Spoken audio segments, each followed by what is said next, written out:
No one had Meghan Markle on their radar that night at the Hotel du Cap in ROC in Cannes. She wasn't even in Europe. But truth doesn't wait for perfect timing, and neither do late-night phone calls. This story didn't begin on a red carpet. It began in the lobby. Prince Harry had just wrapped up a low-key, invite-only dinner with a few British producers.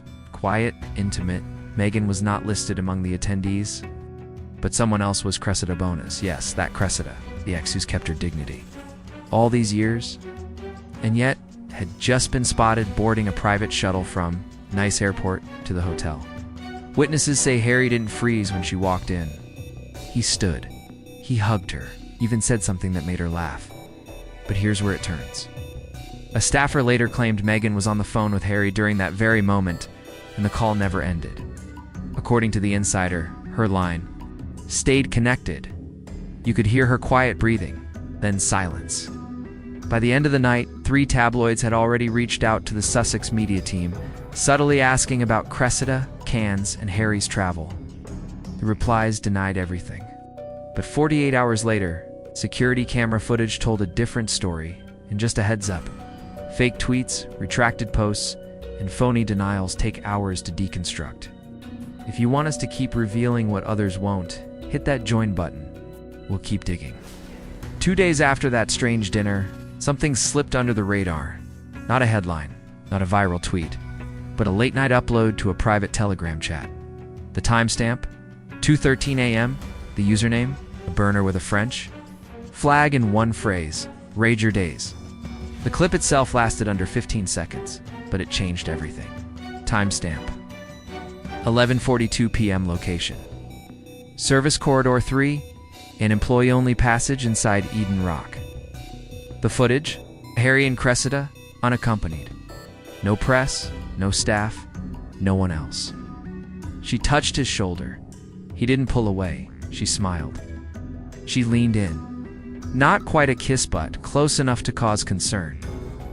Within hours, the clip was saved, translated, and rapidly circulated through internal groups tied to Netflix, Archewell, and Oprah's private circle.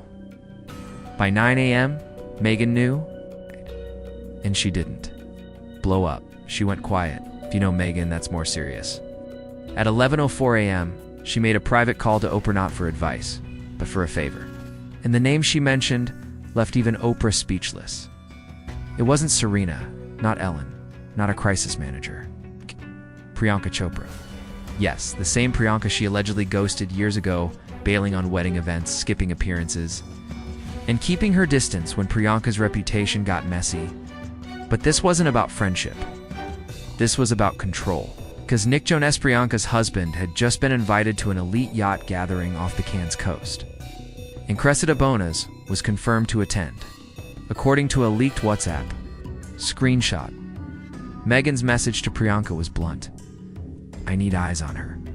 I want to know what she's saying. You owe me. Whether Priyanka owed her is debatable, but 40 minutes later, her assistant responded with something hotter than expected. A selfie of Priyanka and Cressida with the caption, "She says they reconnected weeks ago." Back in California, Meghan didn't reply. She went dark. Her team initiated a silent lockdown on Harry's schedule. No posts, no sightings, no updates. But it was too late.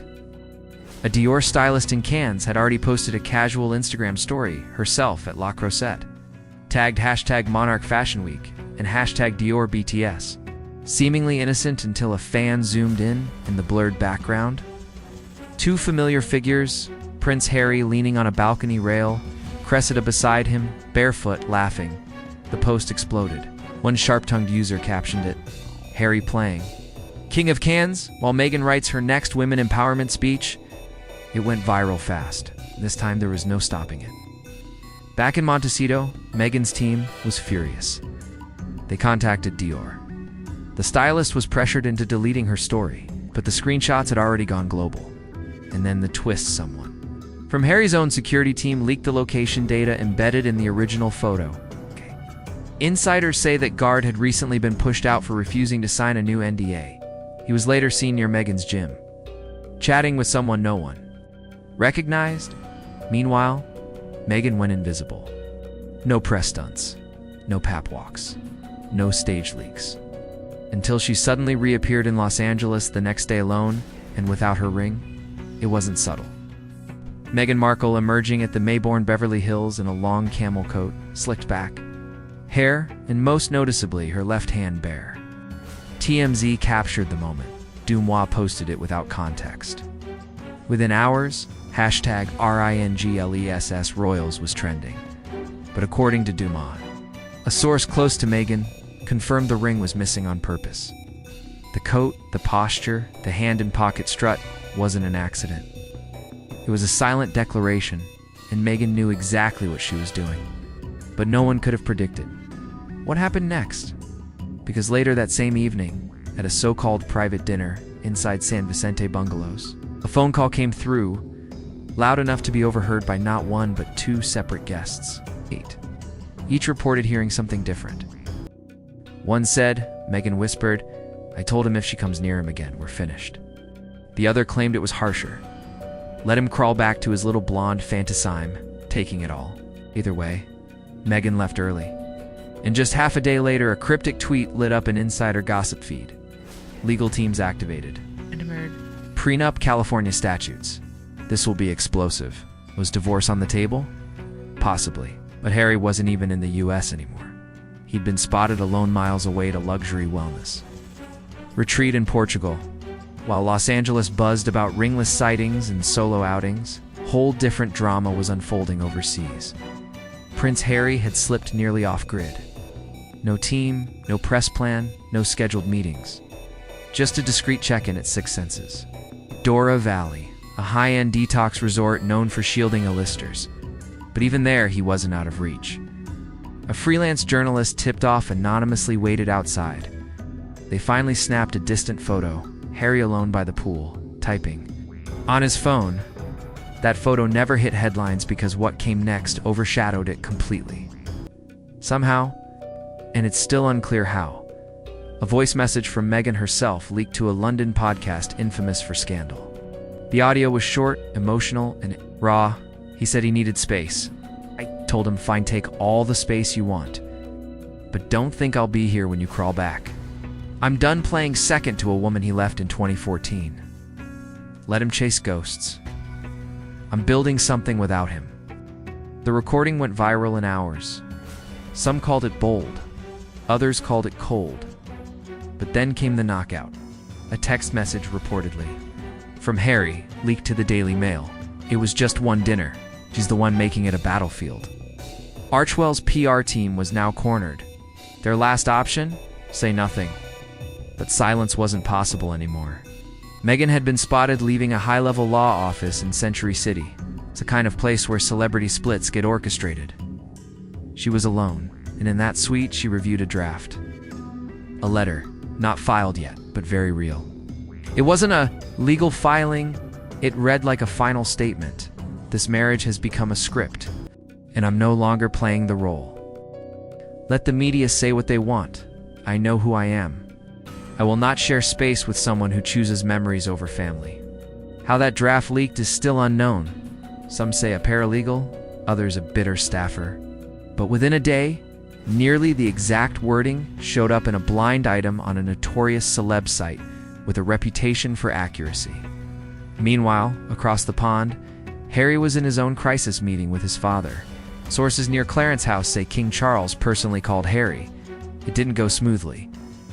You need to come home and face this, Charles reportedly said. Harry's reply? Face what? That my marriage has turned into a hostage situation?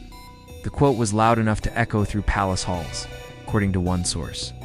But while Harry's ties with his family frayed, Meghan found an unexpected supporter, Rihanna. Out of nowhere, at a red carpet event for a charity gala, a reporter asked her about Meghan's rumored split. Rihanna didn't blink. Let her do what she needs to do. That woman's held her tongue too long. Maybe she finally snapped back. The clip surged online. And not everyone was cheering, least of all Cressida Bonas. Cressida had remained entirely silent since the Cannes dinner. No comments, no tweets, no subtle jabs, till she posted one singular Instagram story, a black and white photo of a book. Open to a page with one sentence highlighted in yellow, People don't destroy relationships. Weak boundaries do. No hashtags, no caption, no follow-up. But the internet didn't need any. Within hours, hashtag CRESSIDA was right was trending in the UK. Back in Montecito, Meghan was in crisis mode. Her lawyer, the same one she saw in Century City, had just informed her that the prenup may not protect Archewell. Translation: if Harry filed first, he could claim part of her brand empire. Suddenly, this wasn't a love story, it was a chess match. That same night, Meghan reached out to someone she hadn't spoken to in years, Jessica Mulroney. Yes, it's a former bestie-turned-PR problem. The one Meghan distanced herself from during the BLM backlash.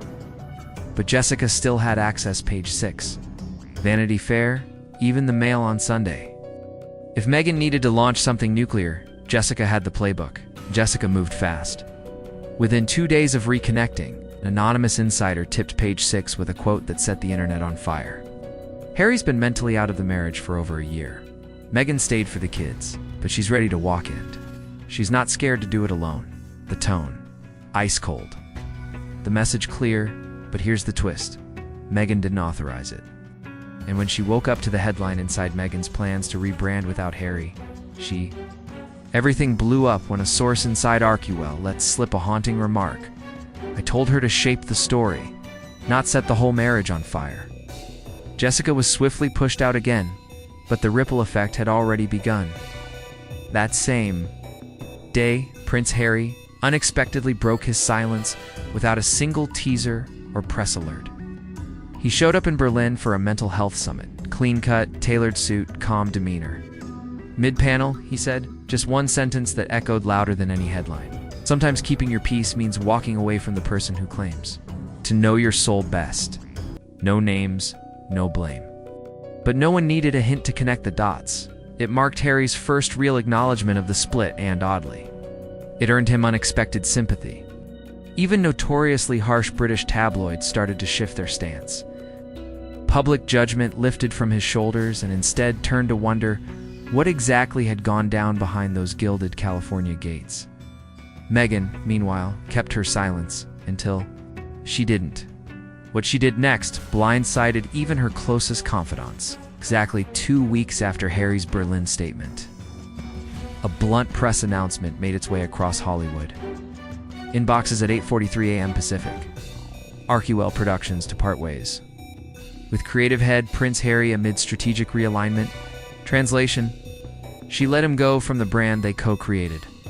On paper it read neutral, businesslike, routine. But behind Archewell's doors, the atmosphere was reportedly cold and calculated.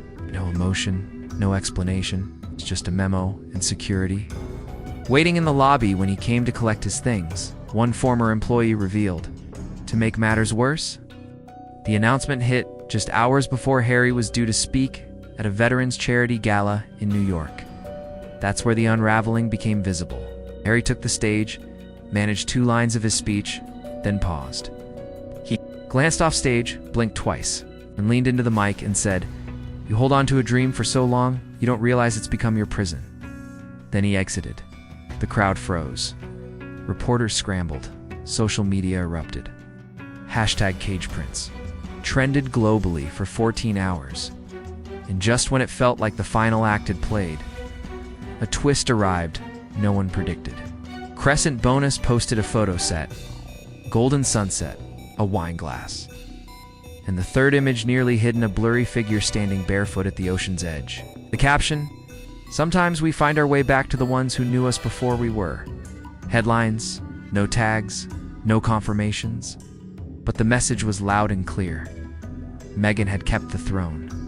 Harry might have found his freedom, but neither walked away victorious, because the fantasy everyone believed in was just that, a fantasy. And the happily ever after was never written in the script to begin with.